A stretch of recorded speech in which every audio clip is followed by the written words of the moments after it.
பரிசுத்த பிதாவே, ஆசீர்வதிக்கப்பட்ட காலை இறைவாற்றுக்க நன்றி. கேட்குற பிள்ளைகளை அதன்படி நடக்கும்படி, அதன்படி வாழும்படி ஒப்பு கொடுக்குறோம். ஏசு கிறிஸ்துவின் ஜெபிக்கிறோம் ஜீவனுள்ள பிதாவே, ஆமென்.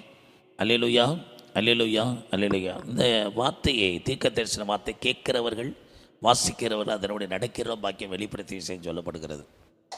அவருடைய அன்பினாலே, துய ரத்தத்தினாலே நம்மளை கழுவி நீதிமானாக்கப்பட்டு தமக்கு முன்னாடி ராஜாக்கள் ஆசாரியமாக்கின அந்த தெய்வம், இந்த பிதாவாகிய தேவனை எவ்வளோ மகிமைப்படுத்தணும்.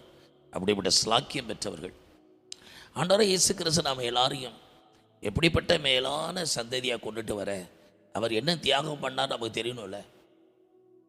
நம்ம ஆண்டோடைய சந்ததி சொல்கிறோம், சேவிக்கின் சந்ததி சொல்கிறோம். அந்த சந்ததிக்குள்ளே நம்மளை கொண்டுட்டு வருவதற்கு அவர் என்ன கிரையை செலுத்தினார் வாசிப்போம். 53:10. கர்த்தரோ அவரை நொறுக்க சித்தமாகி, கர்த்தரோ நொறுக்க சித்தமாகி அவரை பாடுகளுக்கு உட்படுத்தினார். அவருடைய ஆத்துமா தன்னை குற்ற நிவாரண பலியாக ஒப்பு கொடுக்கும் போது அவர் தமது சந்ததியை கண்டு நீடித்த நாளாயிருப்பார். கர்த்தருக்கு சித்தமானது அவர் கையினால் வாய்க்கும். இது நான் இந்த தலைப்பை சொல்லும் போது அவருடைய இரத்தத்தின் உறவு, இயேசு கிறிஸ்து இரத்தத்தின் உறவு, இரத்த சம்பந்தமான உறவு. இது அப்படிப்பட்ட உறவில் உள்ளவங்க தான் அவருடைய சந்ததின்னு அர்த்தம். இயேசு கிறிஸ்து இரத்தத்தினாலே கழுவப்பட்டு நீதிமானாக்கப்பட்டவர்கள். பிளட் ரிலேஷன்ஷிப், இரத்த சம்பந்தமான, அதைத்தான் சொல்ற. அவருடைய சுய இரத்தத்தினால் சம்பாத்தியம் பண்ணப்பட்ட சபை. நமக்காக உயிர், ஒரு இரத்தத்தில் தான் உயிர் இருக்கு. இன்னும் சொல்ல போனால் நமக்காக உயிரை கரையமாக கொடுத்து, அப்போ நம்மளாம் அவருடைய உயிர். ஒரு ரத்தத்தில் தான் ஒருத்தருடைய உயிரே இருக்குது. அப்போ அவர் நமக்கு ரத்தத்தையே கொடுத்துட்டார்னா அவர் நமக்காக உயிரை கொடுத்துட்டார். உயிரை கொடுத்த உயிருள்ள தெய்வம். அப்படிப்பட்ட ஒரு சந்ததியாக நம்ம கொண்டு வரப்பட்டவங்க. நிறைய பேர் சொல்லுவாங்க, அந்த சந்ததி இந்த நம்ம பெற்றவங்க இருந்தாலும் நமக்காக சாக மாட்டாங்க. நம்ம செய்த தண்டனைக்காக தண்டனை வர மாட்டாங்க. பெத்தெடுத்தது உண்மை, வளர்த்தது உண்மை, நன்மை செய்தது உண்மை. ஆனால் நம்ம செய்த தவறுக்காக அவங்க சாக மாட்டாங்களே.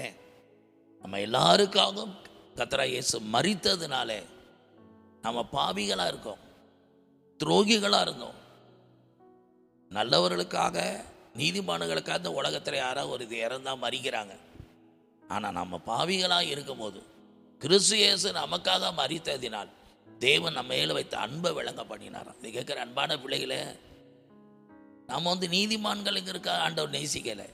நாம் பாவிகளும் துரோகிகளாக இருந்தனால நம்மளுடைய குற்ற நிவாரணம் அவர் மேலே, நம்முடைய குற்றவாளியான தீர்ப்பு, அந்த தண்டனை அவர் மேலே போடும் போது தான், அந்த ஆக்கினை தண்டனை அவர் மேலே வரும்போது தான், அவர் பாவம் செய்யலை, அவர் வாயில் வஞ்சனை கிடையாது. ஆனால் நம்முடைய அக்கிரமங்கள் எல்லாம் பிதா தம்முடைய குமாரன் மேலே விழ பண்ணினார்.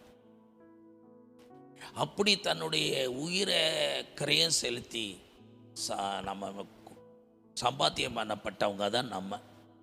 அதனால தான் இந்த சந்ததிங்கிற தலைப்பில் 2வது கொடுக்கும்போது அவர் பெற்றெடுத்த சந்ததிங்கிறேன். அவர் பெற்றெடுத்த சந்ததி, குமாரன் பெற்றெடுத்த சந்ததி. குமாரன் உடையவன் தான் ஜீவனுடையவன். அவருடைய சந்ததியாக இருந்தால் அவருடைய ஜீவன் எனக்குள்ள இருக்கணும்ல. அப்படிப்பட்ட ஒரு மேலான சிலாக்கியம் பெற்றவர்கள். குமாரனை உடையவன், ஜீவனை உடையவன், என்னை கண்டவன் ஜீவனை காண்கிறவன். நம்ம ஜீவனுள்ளவர்கள், ஜீவனுள்ளோர் தேசத்திற்கு பிரவேசிக்கிறவர்கள்.